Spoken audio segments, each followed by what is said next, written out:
तो हेलो दोस्तों, स्वागत है ताको एक नए वीडियो में। और दोस्तों पिछलो वीडियो आपा बनाया था हेयर स्टाइल को जो ब्लॉग जो विशु एक पिछलो वीडियो छो जो कि आपरो एक लादू जी ठेकेदार के बारे में इंट्रोडक्शन दियो जो थाने की लादू जी ठेकेदार कांडा शुरू हुए छे कड़ निवास करे छे बाकी इनकम कतेक छे और वो कई कई गाड़ियाँ छे वहाँ के पास सारी डिटेल में थाने बताई छो वीडियो पिछला वीडियो में।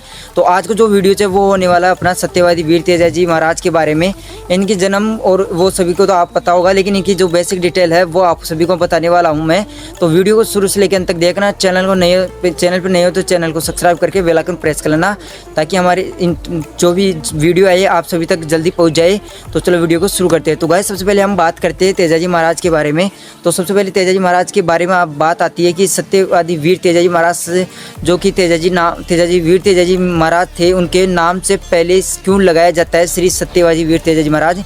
तो इसके पीछे एक कहानी थी कि जब तेजाजी महाराज का बचपन में विवाह हो गया था और जब वो खेत में हल जोतने के लिए गए थे और फिलहाल उस टाइम वो बहुत मतलब दोपहर का टाइम था, उस टाइम उन्होंने खाने का जो कि बहुत ज़्यादा तरस गए थे खाने के लिए। तब उनकी जो भाभी होती है वो खाना लेट लेके आई थी उनको, तो उनको गुस्सा आ गया था क्योंकि उनको ज़्यादा भूख लगी थी तेज़ से।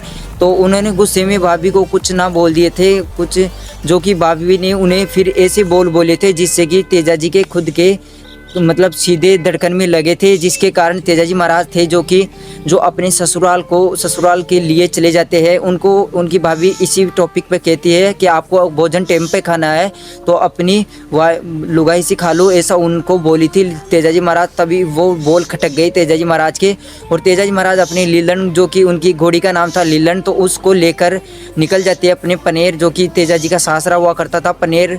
तो वहाँ निकल जाते हैं। तो वहाँ पे रास्ते में जब वो जाते हैं तब उनको एक रास्ते में जलता हुआ जो कि मतलब मोक्ष ले रहा था एक सांप मिलता है, उनको नाग देवता मिलते हैं, जो कि नाग देवता तो अब बने हैं वो, लेकिन पहले जब नाग थे वो तब उनको जो वो जल रहे थे मोक्ष प्राप्त कर रहे थे 100 साल के या जो भी होते हैं सांप की जो ज़िंदगी होती है वो करके कंप्लीट। तो तब उन्होंने तेजाजी महाराज ने उनकी जान बचा ली थी। अपने जो भाला होता था पहले के मतलब सन 1100 कुछ बात है, तो उस समय ना तेजाजी महाराज ये राजा महाराजाओं का राज हुआ करता था। तो उस समय तेजाजी महाराज भाला रखते थे क्योंकि उस टाइम के सभी पुरुष वीर योद्धा पुरुष हुआ करते थे। तो उनके पास एक भाला था, जिस भाले की जो अणी होती है आगे की उसे उस नाग देवता को बाहर निकाल दिए थे अग्नि से। और तब वो नाग देवता मतलब बहुत ज़्यादा गुस्सा हो गया था कि मेरी जान तूने क्यों बचाई, मेरी जान कंप्लीट हो चुकी, मतलब मेरी ज़िंदगी पूरी हो चुकी थी। तभी तेजाजी महाराज ने बोला कि मेरी गलती हो गई, लेकिन जब वो नाग देवता थे उन्होंने बोला कि मैं तेरे को डसूँगा। तो तेजाजी महाराज ने कहा कि मैं अभी फ़िलहाल किसी और काम से जा रहा हूँ, तो वो काम मेरा कंप्लीट हो जाएगा तो उसके बाद मैं आपके पास आ जाऊँगा और आप डस लेना। वो कहानी, इसके पीछे एक छोटी सी कहानी थी वो आपको मैं बताना भूल गया। वो थी कि जब वो सासरे गए थे तब उनके पास जब वो पूछे थे अपने ससुराल में, तो वहाँ उनकी सासू जो अपने दूध काट रही थी अपनी गाय का, जो कि राजस्थानी भाषा में आप कुछ भी बोल सकते हो उसे, तो वो काट रही थी दूध। तो उस टाइम क्या है कि तेजाजी महाराज की घोड़ी को देखकर वो भैंस या गाय जो भी थी वो चमक गई थी, जिसके कारण उनके सासू जी जो थे उन्होंने शब्द कह दिए थे तेजाजी महाराज को। तो तेजाजी महाराज उस समय वहाँ से मुड़ गए और बोले कि मुझे नहीं रुकना अपने ससुराल यहाँ पे। तो उन्होंने फिर जो कि रास्ते में आ रहे थे उस टाइम उन्होंने रात का जो वासा होता है वो लिया था, जो लाछा गोजरी है, आपने बहुत सुना होगा लाछा गोजरी का नाम। तो उनके पास वो नाइट में जो कि वहाँ के रुके थे, गुर्जर समाज से होती है लाछा गोजरी, तो वहाँ रुके थे तेजाजी महाराज। रुकने के बाद रात को क्या था कि पहले के ज़मानों में चोरी डकैती यह ज़्यादा हुआ करती थी और मीणे समाज की, मैं समाज की बात नहीं कर रहा, लेकिन उस समय जो मीणा समाज के थे वो चोर आए और लाछा की जो गुजरी थी उसकी जो गायें थी उन सभी गायों को वो अपने साथ ले गए। तो जब लाछा गुजरी ये सब देखकर दुखी हो गई, दुखी होने के बाद तेजाजी महाराज से विनती करती है कि तुम ही हो अब जो कि वीर योद्धा हो जो मेरी गायों को बचा सकते हो। तो तभी तेजाजी महाराज ने अपने वचनों का उससे वादा किया कि मैं सभी गायों को लेके आऊँगा।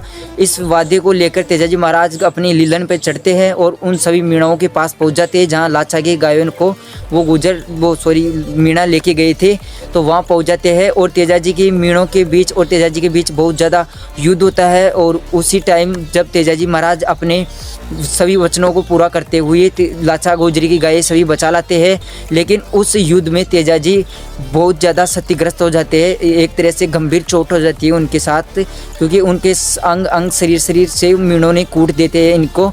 लेकिन अंत में तेजाजी महाराज लाचा जी के वचनों के अनुसार अपनी गायों को छुड़वा के लाते हैं, लाचा जी को देते हैं। साथ ही फिर वो तेजाजी वहाँ से जब निकलते हैं, जो वहाँ से निकल जाते हैं, फिर उनका जो दूसरा वचन था कि सत्यवादी जो ही नाग देवता को वचन दिए थे, वो उसी टाइम दिए थे जब वो उसको गाय छुड़वाने के लिए गए थे तेजाजी महाराज।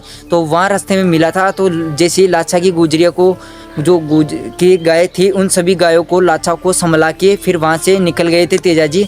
अपने जो सत्यवादी महाराज थे, जो कि सत्यवादी थे एक तरह से, अपने वचनों पर रहे थे, तो उस नाग देवता को जो वचन दिए थे उस टाइम जब वो गाय छुड़वाने गए थे, तब उनको बीच में मिली थी वो कहानी। मैं आपको वीडियो के शुरू में बताया था वो कहानी जब लाचा की गुजरिया को छुड़वाने गए थे तब उनको वो नाग देवता मिले थे। और उनके वचनों के अनुसार तेजाजी महाराज वहाँ से अपनी लीलन के साथ क्षतिग्रस्त अवस्था में ही उस नाग देवता के पास चले जाते हैं और उस नाग देवता के पास जाकर कहते हैं कि तुम मुझे अब डस सकते हो।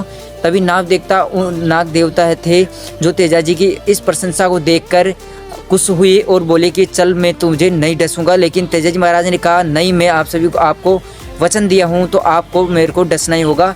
तभी नाग देवता बोलते हैं कि मैं तेरे को तेजा कहाँ डसूँ, तो आपका शरीर पे पूरा खून बह रहा है। तभी तेजाजी महाराज बोलते हैं कि मेरे पैरों की पगतलियाँ अभी बिना खून के है और मेरे मुंह की जीभ है।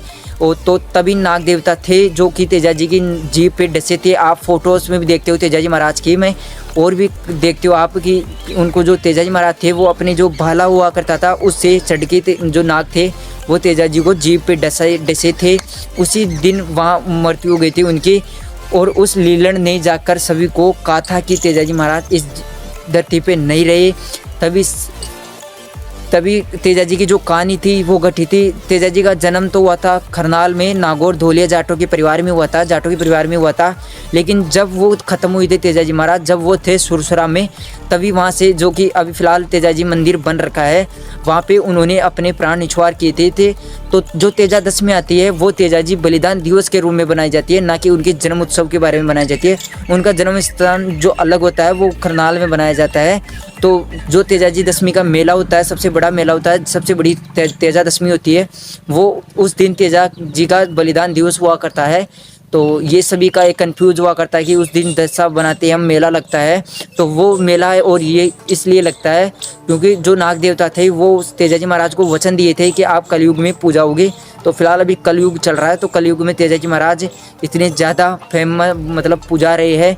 और उनके एक नाग देवता थे तेजाजी महाराज को वचन दिए थे कि आपके मंदिर पे मतलब अब कभी भी काले नाग के खाया हुआ इंसान कभी नहीं मरेगा। वैसे तो मर जाएगा, लेकिन अगर आपके स्थान पे आ जाएगा तेजाजी महाराज के जो कि मंदिर बन गए आप, तो उस मंदिर पे जो भी व्यक्ति आता है जिसको नाग खाया हुआ होता है वो कभी नहीं मरता आदमी, वो ठीक हो जाता है। तेजाजी के मंदिर पे जाने के बाद जैसे पान लगता है, लोग बोलते हैं पान लग जाता है, तो वहीं तेजाजी के मंदिर में जाते हैं और वो सब ठीक हो जाता है। इस कारण तेजाजी महाराज की जो ये छोटी सी एक कहानी थी, खरनाल धोले जाट में उनका जन्म हुआ था और इनकी जो मृत्यु थी वो सुरसुरा में हुई थी।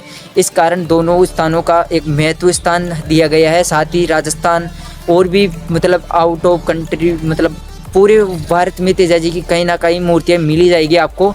और सभी तेजाजी लोग देवता को पूजते हैं। और साथ ही हमारी तो आराध्य तेजाजी जो कि हर दस्ये को हमारा जो धूप लगता है तो हम देते हैं, क्योंकि हम सुरसुरा से बिलोंग करता हूँ मैं, आप सभी को पता होगा। तो आराध्य देवता थे। तो आप सभी को ये वीडियो अच्छा लगा और तेजाजी की कहानी अच्छी लगी आपको तो सत्यवादी वीर तेजाजी महाराज कमेंट में जरूर से लिख देना और वीडियो को लाइक कर देना। तो मिलते हैं नई वीडियो के साथ, तब तक के लिए जय हिंद जय Bharat, thank you so much.